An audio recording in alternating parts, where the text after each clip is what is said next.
Subscribe to our channel by clicking the subscribe button. Click the bell button and enjoy the latest uploads from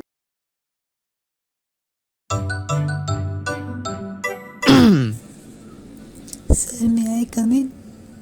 नहीं, तुम्हें अंदर आने की बिल्कुल इजाज़त नहीं है। तुम पूरे 10 मिनट लेट आए हो और आज ही नहीं, तुम अक्सर लेट आते हो। सॉरी सर, हमारी वैन ख़राब हो गई थी। आए दिन तुम्हारी वैन ख़राब होती रहती है। मैं प्रिंसिपल साहब से बात करूँगा इस बारे में। बैठ जाओ आकर। Thank you sir. मुनीर बेटा, तुम्हारा जो काम रह गया है वो तनवीर की कॉपी से देख लेना। तनवीर बेटा, आप अपनी कॉपी से मुनीर को काम करवा दिएगा। ठीक है सर। यार एक बात तो बताओ। एक नहीं, 2 बताऊंगा। तुम्हारी वैन सफ़ेद रंग की है ना, जिस पर स्कूल का नाम भी लिखा हुआ है? हाँ बिल्कुल, वही मेरी वैन है। वो तो आज स्कूल वक्त पर आ गई थी, फिर तुम क्लास में लेट क्यों आए हो? वो तो मैंने झूठ बोला था। रात को देर से सोया था तो देर से आँख खुली, वैन आकर हॉर्न बजा बजा कर चली गई, फिर अब्बू को मुझे छोड़ने आना पड़ा। क्या तुमने सर से झूठ बोला? अगर सर ने प्रिंसिपल साहब से पूछा और प्रिंसिपल साहब ने वैन वाले से पूछ लिया तो क्या होगा? तुम्हारा झूठ तो पकड़ा जाएगा, फिर सर तुम्हारे साथ पता नहीं क्या करेंगे। अरे मेरी दोस्त, तुम क्यों डरते हो? सर को क्या पड़ी है कि जाके वो वैन वाले से मालूमात करें? यार तुम कितना झूठ बोलते हो। चलो क्लास में चलते हैं, ब्रेक का टाइम ख़त्म होने वाला है। 2 days later. सब अपनी अपनी होमवर्क कॉपियाँ जमा करा दें और जिन्होंने नहीं जमा कराई हैं वो खड़े हो जाएं। मुनीर, आपकी कॉपी नज़र नहीं आ रही। सर कल शाम को मेरी तबीयत बहुत ख़राब हो गई थी, तेज़ बुखार था, इसलिए मैं होमवर्क नहीं कर सका। तबीयत ख़राब थी तो आज आप स्कूल क्यों आए हैं? छुट्टी की दरख्वास्त भिजवा देते। सर फिर काम बहुत ज़्यादा जमा हो जाता, इम्तिहान भी बहुत नज़दीक है। ठीक है, मगर कल मुझे हर हाल में आपका होमवर्क मुकम्मल चाहिए। Few hours later.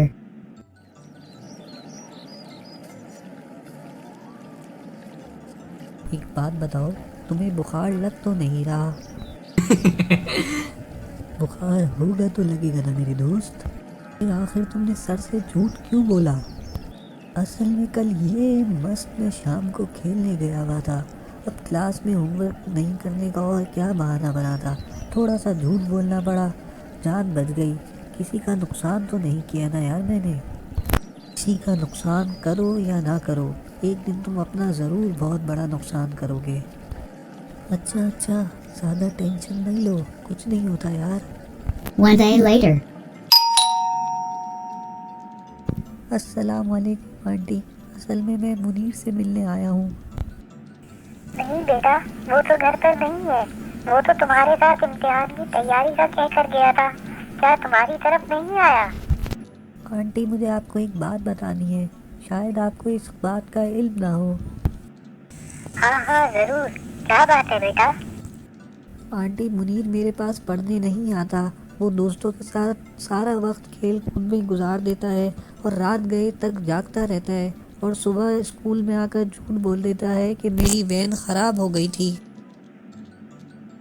एक दोस्त होने के नाते ये सब बातें मैं आपको बताने पर मजबूर हूँ, क्योंकि मैं उसकी भलाई चाहता हूँ। उम्मीद है कि आप मेरी बात समझ गई होंगी। इसका मतलब ये कि वो हमसे भी झूठ बोलता है। 5 days later. Result day. Tanveer बेटा, आपको बहुत बहुत मुबारक हो। इस साल भी आपने फ़र्स्ट पोजीशन हासिल की है और प्रिंसिपल ने आपकी फ़र्स्ट पोजीशन और अच्छे बिहेवियर की वजह से आपको गोल्ड मेडल देने का ऐलान किया है।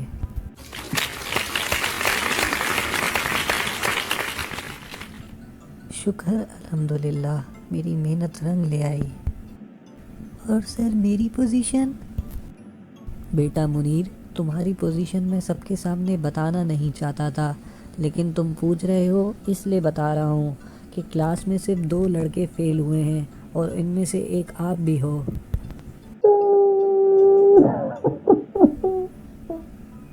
نہیں سر، میں فیل نہیں ہو سکتا۔ میرے دوست، میں نے تمہیں سمجھایا بھی تھا کہ ایک دن تم نقصان اٹھاؤ گے، یہ تمہیں جھوٹ بولنے کی سزا ملی ہے۔ اللہ تعالیٰ کو جھوٹ بولنے والا سخت ناپسند ہے، اور ہمارے پیارے نبی حضرت محمد صلی اللہ علیہ وسلم نے فرمایا کہ مومن سب کچھ ہو سکتا ہے مگر جھوٹا نہیں ہو سکتا۔ یار مگر میں اب کیا کروں؟ میں نے پتہ نہیں کتنے لوگوں سے جھوٹ بولا ہے، کیا سب لوگ مجھے معاف کر دیں گے؟ بے شک اللہ تعالیٰ سچے دل سے کی گئی توبہ کو قبول فرماتا ہے۔ باقی بات رہی ٹیچر اور امی ابو کی، تو ان سے معافی دلوانا میرا کام ہے۔ بس تم ابھی یہ رونا دھونا بند کرو۔ چلو یار کینٹین چلتے ہیں، مجھے تو غم میں بہت بھوک لگ رہی ہے۔